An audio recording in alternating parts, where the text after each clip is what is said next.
All right, so for this assignment, we'll look at the lighting because I think a lot of students come in and out of seeing lighting as the most important part of their image. We'll talk about the composition. I'll talk about the editing, but more in the sense of the editing in terms of how it affects the meaning of your image or how it changes how we read the image. And then we'll talk about what you're communicating with your image. This first image that we have is by Miguel.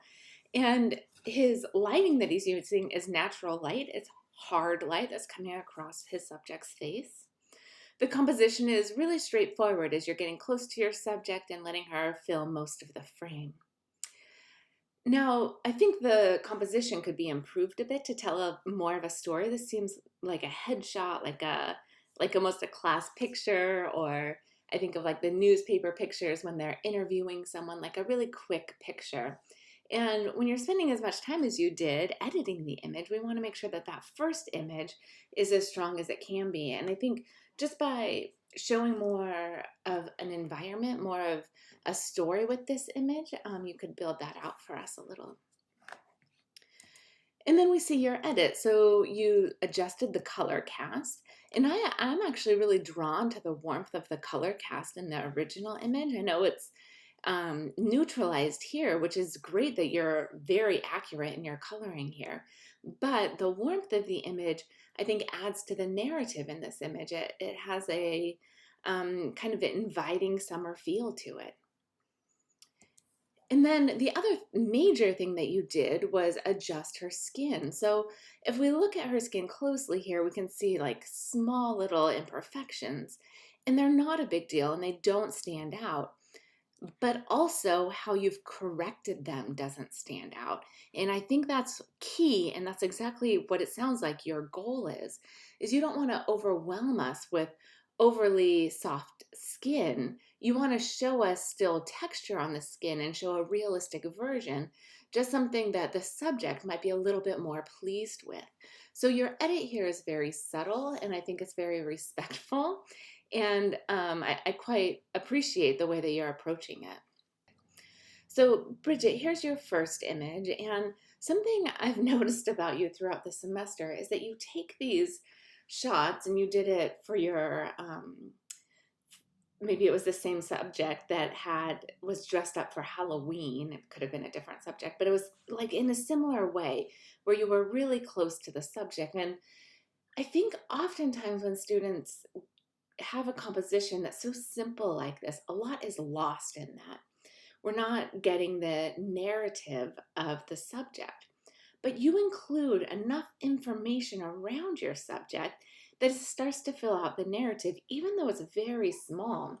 So we see the texture in the background, we see the brick, we see the painting of I'm assuming like a door here. That's all giving us information. And because you're pairing your subject in a way that they kind of match or complement the background, it works so well. So you have these very simple images that you often turn in, but they're strong images because you've considered the atmosphere.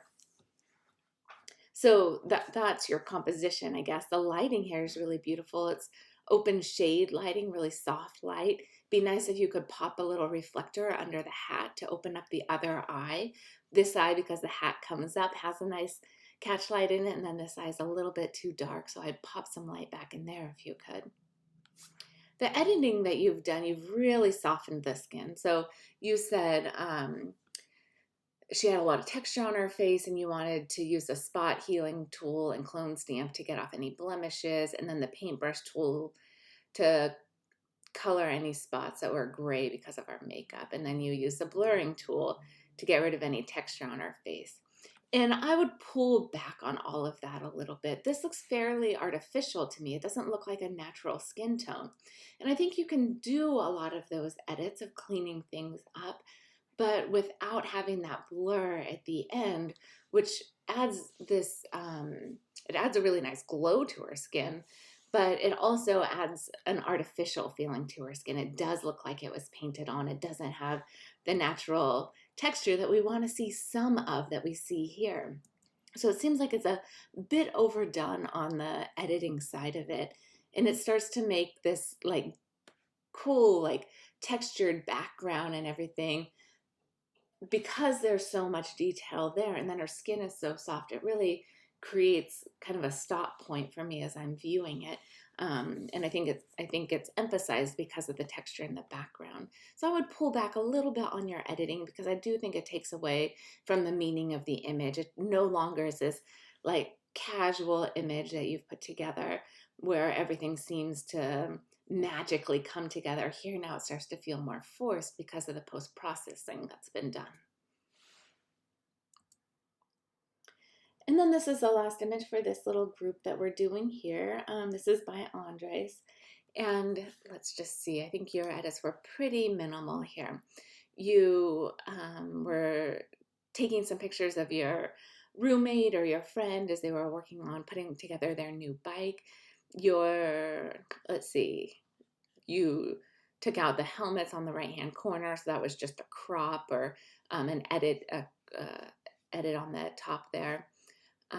Some bubbles created by the paint dripping on the wall, some trash on the ground.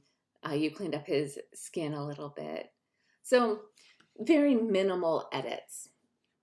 Between here, you opened it up a little bit. We can see that the ground is a little bit cleaner. We see the helmets aren't up there. The paint, oh, I see those paint bumps. So yeah, there are some nice edits here that clean it up and simplify the image. Now, something that I noticed that I think would be such a simple adjustment is just to straighten up this image, just to get those lines of the door or of the wood here, to figure out that balance to get them both as straight as you can. I think you'd be something like this. And then that starts to crop in on the sides a little bit already to clean that up, and then you could crop in further. So that would be one edit that I would encourage you to do. Otherwise, opening it up, allowing us to see some more detail, that works well. The lighting that you're using here is just not natural, but ambient lighting from what's in the room. You're not bringing any lighting in.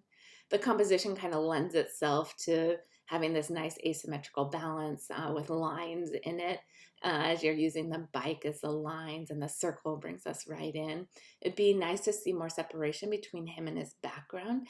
So he stood out a little bit. He is wearing black and in front of the one black area of the background. So if you could adjust where you were so that he's more in front of the door instead of it looks like maybe some wheels and tires are in the background there. That might be a nice adjustment so he stands out even more.